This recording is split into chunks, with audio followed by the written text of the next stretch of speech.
Olá! Hoje o nosso papo é sobre algo que mexe com todo mundo. O sentido que a gente dá para as coisas que já viveu. Sabe, aquelas experiências lá do passado? Pois é sobre isso. Pois é, essa frase aí diz tudo, né? A gente vive com essa verdade todos os dias. O passado, bom, ele já foi. Não dá pra mudar, não dá pra reescrever, por mais que a gente às vezes queira muito. E pode até parecer meio frustrante pensar assim, mas na verdade é daqui que a gente tem que partir.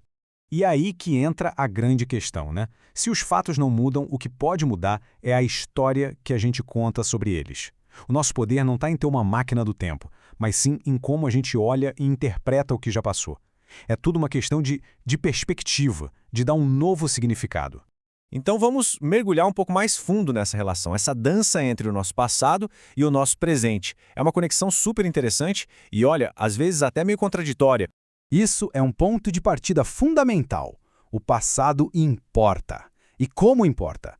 É a partir dele que a gente se constrói, tijolinho por tijolinho. Pensa só, cada experiência, boa ou ruim, cada alegria, cada dor, tudo isso vira a base de quem a gente é hoje. O jeito que a gente pensa, como a gente reage, nossa identidade inteira vem daí. É o nosso alicerce mesmo.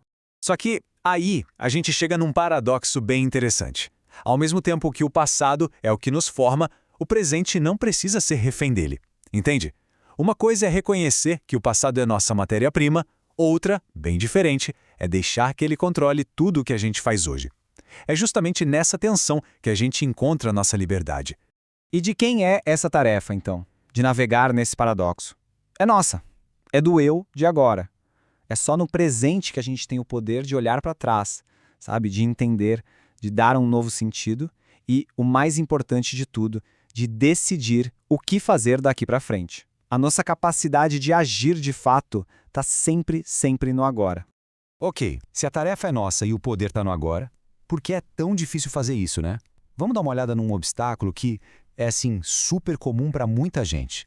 Depois de muito tempo de experiência, sabe, lidando com gente, ouvindo todo tipo de história, ajudando a resolver conflitos, um padrão começou a ficar muito claro.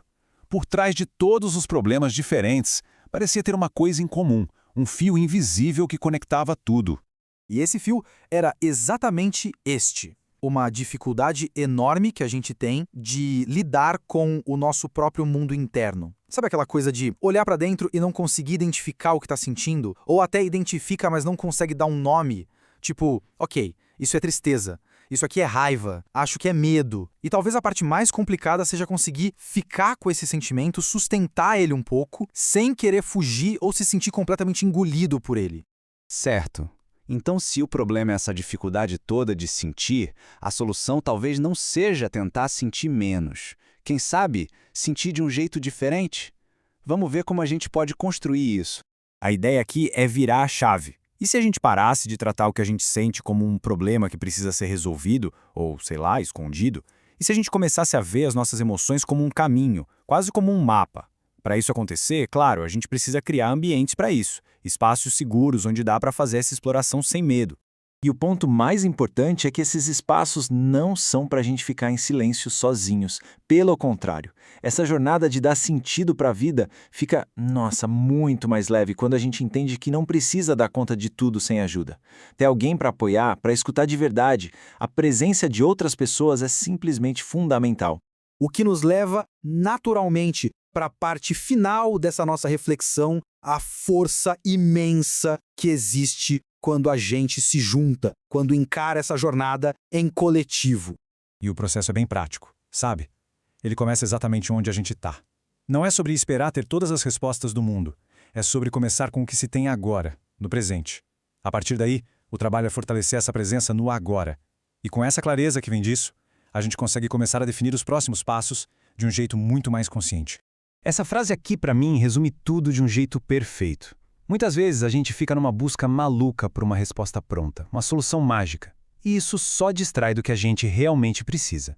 E o que a gente precisa é de um contexto, é de uma comunidade, de um lugar onde a nossa história, com tudo que ela tem de complexo, possa finalmente fazer sentido. Não se trata de uma solução, mas de um espaço para se compreender. E a gente termina com essa reflexão final. Se algo disso, tudo que a gente conversou, te tocou de alguma forma, sabe? Se essa busca por sentido, essa dificuldade de sentir e de carregar tudo nas costas soa familiar, talvez o próximo passo não seja só para dentro, mas para o lado, em direção a outras pessoas, ao coletivo, porque, no fim das contas, a grande força talvez não esteja em encontrar todas as respostas, mas sim em ter com quem compartilhar as perguntas.